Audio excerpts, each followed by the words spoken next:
Hey, it's Terry Brown here with another video lecture for Introduction to Mechanical and Mechatronic Engineering.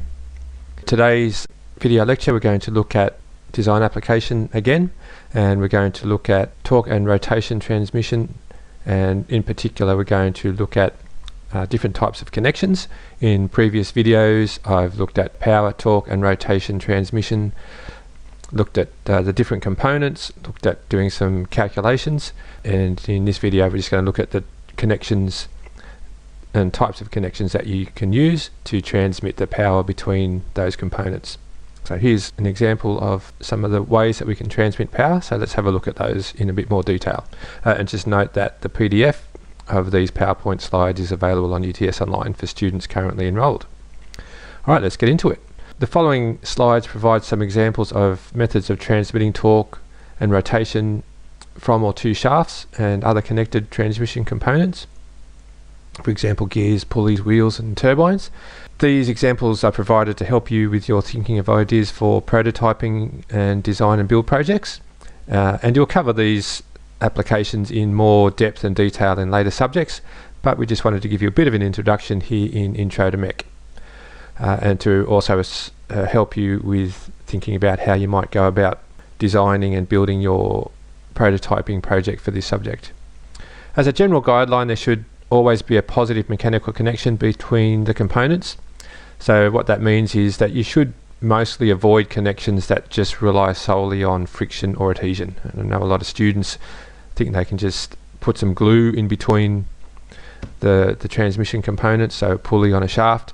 That might work for a little while, but it's just going to fail and you won't know when. So try to make sure that there's some sort of positive mechanical connection, and we'll see what that looks like as we go through. Okay, so first up are splines. It's probably unlikely that you'll be able to make something like this yourself. You can have a go, I suppose, with 3D printing something, but generally these type of connections are machined and require a high degree of accuracy. They transmit large torsional loads, and one of the most important things about a spline connection like this, so where we have this sort of a geometry on our transmission component here as an internal geometry, and then externally on a shaft, and they would made up. You don't need to know these details for this subject, just have an understanding of this type of connection. But what this, getting back to this advantage here, they have a balanced rotating mass. So most of the other types of connections will have an uneven distribution of mass around the axis of the shaft and transmission component, whereas for a spline it's all balanced. So if vibration and balance are important, then consider a spline connection. Okay, so here's just an example in some sort of automotive transmission, where you have the shaft here and have the spline machined into here, and then we have the transmission component, some sort of gearing. Another type of transmission connection that you'll see are keyways, and again you're unlikely to be able to manufacture this yourself in a just in the workshop. You'll need to get these machined at a proper engineering facility, but again I just wanted to make you aware of this type of connection. So with a keyway, we have our rotating component here and our rotating shaft, and we want to transmit the rotation of one to another. So here you can see down here a typical stepped shaft with some keyways. Right, so a key would sit in here, and if we have a look at this picture we can see a cross-sectional or section view. We have the rotating shaft and we want this gear to rotate with it, so we have this keyway that sits in here. Okay, so our transmission, torque and rotation is transmitted through shear in this keyway. You also might see set or grub screws used to seat that keyway in the key seat here. Here's some examples of keyway geometry.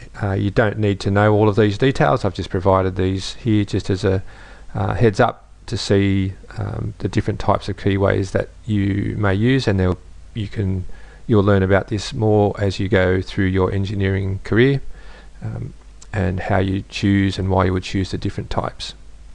Okay, here's a reference to a typical mechanical engineering design textbook where I've got these images from.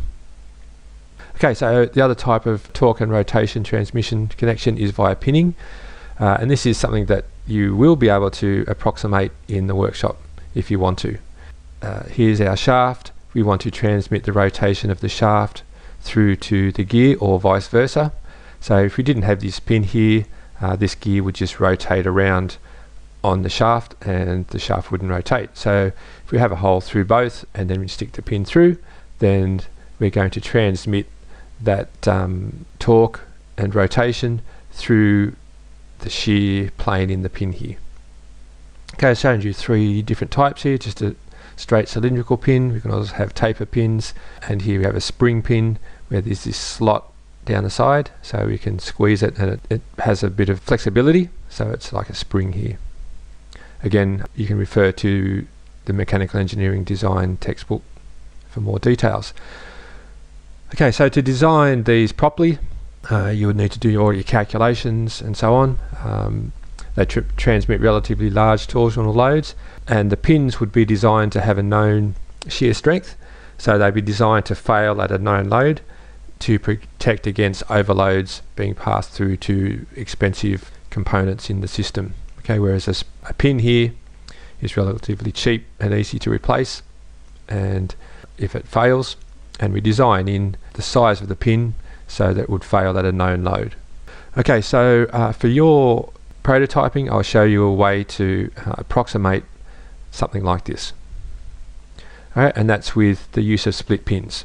Okay, so in actual product design, you should only ever use them for retention. Okay, so that means just holding things in place on a shaft or some other mechanical component. So here it's just stopping this from sliding off the end of the rod here. Here we've got a split pin that's just holding the wheel and washer in place. It's not actually transmitting any torque. But as a quick fix, we can make use of this.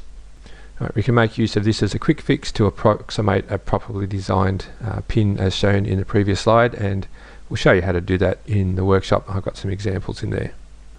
Okay, you can also use grub screws to transmit torque and rotation. However, they should only be used for relatively light torsional loads. The shaft will eventually slip at some indeterminate load, although you can do some calculations that will enable you to calculate the slip load, but they're very uncertain. Typical applications would be in bearings. So here we've got a bearing, so we'd have the shaft going through here, and we have a little grub screw here just to connect the shaft with the inner race of the bearing. I've done a separate video on bearings, so you should go back and watch that if you haven't watched that already. Okay, so when we connect our shaft here to this inner race, we're not actually transmitting any rotational load here or torsional load, because we're actually wanting this to rotate. Okay, so this is a bearing. Other applications would be in rotary knobs like this. So here we would be using just this grub screw here that's acting on the shaft like up here to cause rotation of the knob to adjust whatever it is. So it might be a potentiometer or volume knob or something like that. Other things would be collars. So this here is just a collar, so it would be a spacer to stop things from moving along the shaft. Pulleys. Okay, so here you can see use of a grub screw in a pulley. Again, this should be used for relatively light loads. So you can see here an application where they've used these for a 3D printer. Okay, so here's your motor attached to the shaft. We've got this toothed pulley connected by a grub screw and then attached to the shaft up here, and then we've got the toothed belt going around the pulley. So this is a light torsional load. With this you want to have a synchronous drive. So if you don't understand synchronous drives, go and have a look at my video on torque transmission. So we want a precise relationship between the rotation of the pulley and the shaft here with the movement of the print head. Okay, to get a more reliable transmission, you can have these machined flats like this. So some motors you'll get with a shaft that has a machined flat, and then your collar or whatever other transmission device that you want to use will also have a matching machined flat in the hole. Okay, and you can see here on the shaft here where the grub screw has been contacting, it damages the shaft. Okay, so eventually this will loosen and they can be a little bit unreliable. Okay, so for you in this subject, you'll have some sort of a prototyping device. It could be a wind-powered vehicle, it might be something else. So you'll need to devise methods to transmit rotation and torque from one place to another. So in the case of the wind-powered vehicle, we've got the wind impacting on the turbine here, causing it to turn.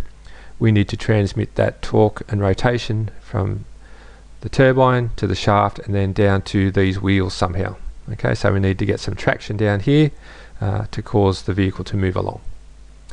Okay, so I hope that was helpful for you, and I'll catch you next time. Bye for now.